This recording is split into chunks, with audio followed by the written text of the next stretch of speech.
ಇವತ್ತೊಂದಿನ ಹಬ್ಬದ ವಾತಾವರಣ. ಅದರಲ್ಲೂ ಮುಖ್ಯವಾಗಿ ನಮ್ಮ ಗ್ರಾಮ ಪಂಚಾಯಿತಿ ಕಚೇರಿ ಉದ್ಘಾಟನೆ ದಿನ ನಾವು ಎಂದೆಂದಿಗೂ ನಮ್ಮ ಇತಿಹಾಸ ಇರೋ ತನಕ ನಾವು ಮರೆಯೋಕೆ ಆಗ್ಲಾರ್ದಿರೋಂಥ ದಿನ. ಯಾಕೆ ಅಂತಂತಂದರೆ ಈ ಕಟ್ಟಡನ ಉದ್ಘಾಟನೆ ಮಾಡೋದಕ್ಕೆ ಬಹಳಷ್ಟು ಶ್ರಮ ಪಟ್ಟಿದ್ದೀವಿ.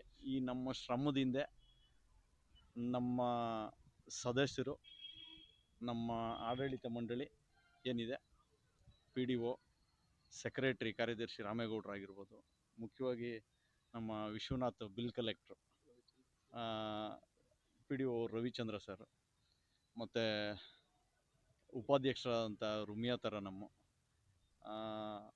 ಎಡಗೊಂಡಳ್ಳಿ ಇಂದ ಆಯ್ಕೆಯಾಗಿ ಬಂದಿರತಕ್ಕಂಥ ಲೋಕೇಶು, ಈ ಎಲ್ಲ ನಮ್ಮ ಗ್ರಾಮ ಪಂಚಾಯಿತಿ ಸದಸ್ಯರು ನನಗೆ ಕೈನ ಬಲಪಡಿಸಿ ಎಲ್ಲ ರೀತಿಯಾದ ಸಹಕಾರ ಕೊಟ್ಟಿದ್ದಕ್ಕೆ ಇವತ್ತಿನ ದಿನ ಇಂಥ ಒಂದು ಸುಸಜ್ಜಿತವಾದಂಥ ಕಟ್ಟಡ ಇಲ್ಲಿ ನಿರ್ಮಾಣ ಆಗಿರೋದು. ನಾವು ಒಂದು ಕಾಲದಲ್ಲಿ ಗ್ರಾಮ ಪಂಚಾಯಿತಿ ಕಟ್ಟಡ ಇಲ್ಲದೆ ಬೀದಿನಲ್ಲಿ ಅಲ್ದಂಥ ಒಂದು ವ್ಯವಸ್ಥೆಯಲ್ಲಿ ಕೂಡ ಬದುಕಿದ್ದೀವಿ. ನಮ್ಮ ಹಿಂದೆ ಹಳೆಯ ಗ್ರಾಮ ಪಂಚಾಯಿತಿ ಕಟ್ಟಡ ಹೇಗಿತ್ತು ಅಂತಂತಂದರೆ, ಮಳೆ ಬಿದ್ದರೆ ಹನಿ ಸುರಿತಾ ಇತ್ತು. ಅಂಥದ್ರಲ್ಲೆಲ್ಲ ನಾವು ಸಾಮಾನ್ಯ ಸಭೆಗಳು ಮಾಡ್ಕೊಂಬಂದ್ವಿ. ಅವತ್ತೇ ತೀರ್ಮಾನ ಮಾಡಿದ್ವಿ, ಇಲ್ಲ ಇದಕ್ಕೆ ಅನಗೊಂಡಳ್ಳಿ ಗ್ರಾಮ ಪಂಚಾಯಿತಿ ಕಚೇರಿ ಹೋಬಳಿ ಹೆಡ್ ಕ್ವಾರ್ಟರ್ ಆಗಿರೋದ್ರಿಂದ ಒಂದು ಒಳ್ಳೆ ಸುಸಜ್ಜಿತವಾದಂಥ ಕಟ್ಟಡನ ಕಟ್ಟಲೇಬೇಕು ಅಂತಂತಂದ್ಬಿಟ್ಟು ಬಹಳಷ್ಟು ಶ್ರಮ ಹಾಕಿದ್ದೀವಿ. ಈ ಶ್ರಮದಿಂದ ಎಲ್ಲ ಆಡಳಿತ ಮಂಡಳಿ ಮತ್ತು ಚುನಾಯಿತ ಜನಪ್ರತಿನಿಧಿಗಳದ್ದು ಭಾಳಷ್ಟು ಶ್ರಮ ಇದೆ.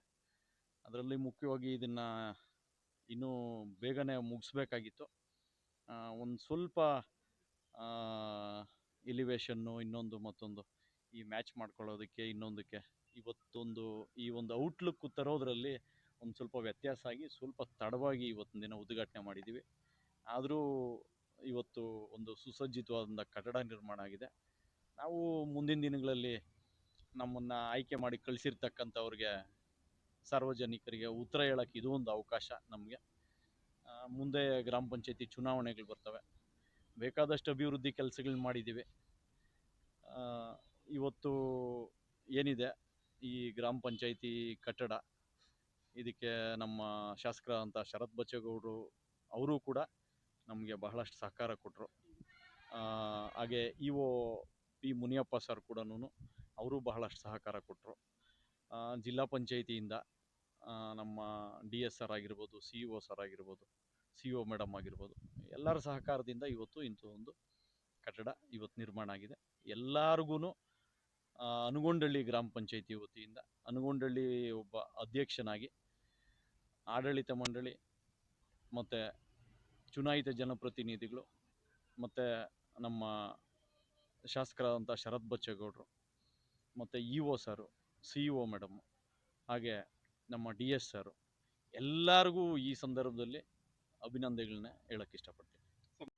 ಗುರು ಹಿರಿಯರು, ನಮ್ಮ ಕುಟುಂಬದ ಹಿರಿಯರು ಹತ್ರ ಒಂದು ಅಪ್ಪಣೆ ಪಡ್ಕೊಂಡು, ನಮ್ಮ ಕುಟುಂಬದಲ್ಲಿ ಹಿರಿಯರು ನಿನ್ನ ಒಂದು ಅವಧಿನಲ್ಲಿ ಅದು ಉದ್ಘಾಟನೆ ಆಗಲಿ ಅಂತಂತಂದ್ಬಿಟ್ಟು ನಮ್ಮ ಕುಟುಂಬದ ಸದಸ್ಯರು ಎಲ್ಲ ನನ್ನ ಜೊತೆ ಕೈ ಜೋಡಿಸಿ ಮೊದಲನೇ ಅಂತಸ್ತಿನ ಮೇಲಿನ ಕಟ್ಟಡನ ನಾವು ಕಟ್ಟೋಣ ಅಂತ ತೀರ್ಮಾನ ಮಾಡಿದ್ಮೇಲೆ, ಅದು ನಾವು ಕೈ ಇಟ್ಟ ಗುಣನ ಏನೋ ಗೊತ್ತಿಲ್ಲ, ಯಾವ ಕ್ಷಣದಲ್ಲಿ ಒಳ್ಳೆ ಮುಹೂರ್ತದಲ್ಲಿ ಕೈ ಇಟ್ವಿ.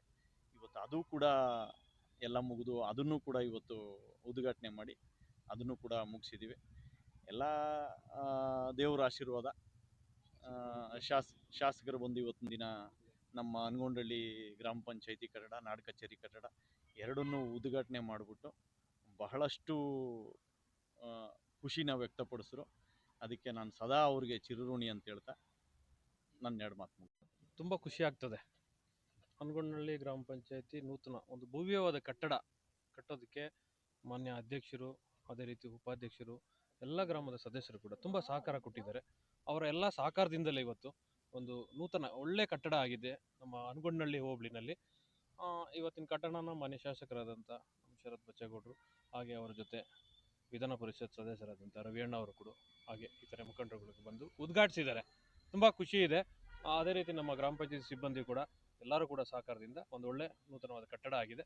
ತುಂಬ ಖುಷಿ ಇದೆ. ಇಷ್ಟು ಮಾತಾಡೋಕೆ ನಾನು ಬಯಸ್ತೀನಿ. ಮೊದಲನೇ ಅಂತಸ್ತಿನ ಕಟ್ಟಡ ಬಂದು ನಮ್ಮ ಗ್ರಾಮ ಪಂಚಾಯತಿ ವ್ಯಾಪ್ತಿನಲ್ಲಿ ಇರ್ತಕ್ಕಂಥ ಶಿವ ಸ್ಟೀಲ್ ಕಂಪ್ನಿಯವರು ಅವರ ಒಂದು ದಾನಿ ಕೊಡುಗೆಯಿಂದ ಶಿವಪೆರಿಕ್ ಒಂದು ಭವ್ಯವಾದ ಮೊದಲನೇ ಅಂತಸ್ತಿನ ಕಟ್ಟಡವಿದೆ. ಇನ್ನು ಉಳಿಕೆ ನಾವು ಇಂಟೀರಿಯರ್ ಅದು ಇದು ನಮ್ಮ ಗ್ರಾಮ ಪಂಚಾಯತಿ ಇದರಲ್ಲಿ ನಾವು ಬಳಸ್ಕೊಂಡು ಕಟ್ಟಡನ ನಿರ್ಮಾಣ ಮಾಡಿದ್ದೀವಿ.